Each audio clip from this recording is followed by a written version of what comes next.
আসসালামু আলাইকুম বন্ধুরা, সবাই কেমন আছেন? নতুন আরেকটি ভিডিওতে স্বাগতম। এই যে দেখতে পাচ্ছেন সুন্দর এই শহরটি, এটা হলো ফিলিপিনের রাজধানী মেনিলা শহর। ফিলিপিন আসলে একটা দ্বীপ রাষ্ট্র, তবে এর সবচেয়ে যে বড় শহর বা বড় দ্বীপটি হলো মেনিলা। মেনিলা খুবই ঘনবসতি একটা অঞ্চল বা শহর। এখানে বহুত সুউচ্চ অট্টালিকা ভবন রয়েছে। তা আজ আমি আপনাদের দেখাবো আমি কিভাবে এয়ারপোর্ট থেকে আমার হোস্টেলে গেলাম। আমার হোস্টেলটি আমি বুকিং করেছি আগোডার মাধ্যমে। আমি মূলত এয়ারপোর্ট থেকে গ্র্যাব আমার আগেই ইনস্টল করা ছিল। আপনারা অবশ্য রাইড শেয়ারিং অ্যাপ গ্র্যাব অ্যাপটা আপনার ইনস্টল করে নেবেন ফিলিপিন আসার পূর্বে। এতে আপনার অনেক সাশ্রয়ী মূল্যে ভ্রমণ করতে পারবেন।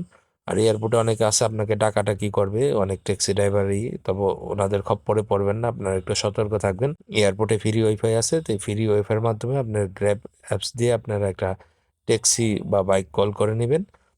তা আমি যদিও বিদেশে আমি বাইকে চলাফেরা করতে স্বাচ্ছন্দ্য বোধ করি না, তার জন্য আমি একটা গ্র্যাব ট্যাক্সি ডাক দিয়ে নিলাম। আমার হোস্টেল মূলত আপনার এয়ারপোর্টের কাছাকাছি, তার জন্য আমি একটা গ্র্যাব বুক করে নিলাম। গ্র্যাব ভাড়া পড়ছে আমার 250 পেসো। তবে গ্র্যাবটা অবশ্য এলিভেটেড এক্সপ্রেস দিয়ে আসার কারণে সেটা টোলটা আমার বহন করতে হয়েছে সম্ভবত 30 পেসো। তো মূলত আমি যে হোস্টেলটা ছিলাম এখন ধীরে ধীরে সেখানে যাচ্ছি। আর ফিলিপিনে এই যে আমার হোস্টেলের কাছাকাছি আমি চলে আসলাম। এটা হলো হোস্টেলের কফি হাউস। আর এই হলো হোস্টেলের সামনের দৃশ্য, এবং এটা হলো হোস্টেলের নাম ভিআইপি সুইট।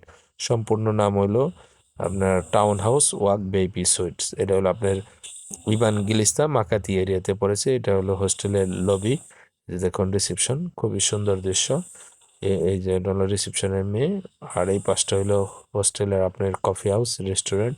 এখানে আপনার ব্রেকফাস্ট করবেন, এই ব্রেকফাস্টের টাইমটা আপনারা দেখে নিন। এখানে আপনাদের ব্রেকফাস্ট করতে পারবেন। আমার অবশ্য দু রাতের আমার ভাড়া পড়ছে 1100-600 টাকার মতো, এবং ব্রেকফাস্ট ইনক্লুড। মোটামুটি ভালোই, যারা সোলো ট্রাভেলার আছেন বা ফ্যামিলি বা প্রাইভেট রুম, সম্পূর্ণ সব রুমই এখানে পেয়ে যাবেন। আপনারা আশা করি এখানে থাকতে পারবেন। এটা এয়ারপোর্ট থেকে বেশি একটা দূরে না, কাছাকাছি, অথবা 3-4 কিলো হবে মাকাতি এরিয়াতে। আপনারা এখানে থাকতে পারবেন, আমিও ছিলাম। ভালোই এরিয়াটা, তার জন্য আপনাদের দেখালাম। ভিডিওটি অবশ্যই লাইক দিবেন, আর ফেসবুক পেজ থেকে দেখে থাকলে পেজটি ফলো করেন, ইউটিউব চ্যানেল থেকে দেখে থাকলে চ্যানেলটি সাবস্ক্রাইব করে পাশেই থাকবেন। ধন্যবাদ।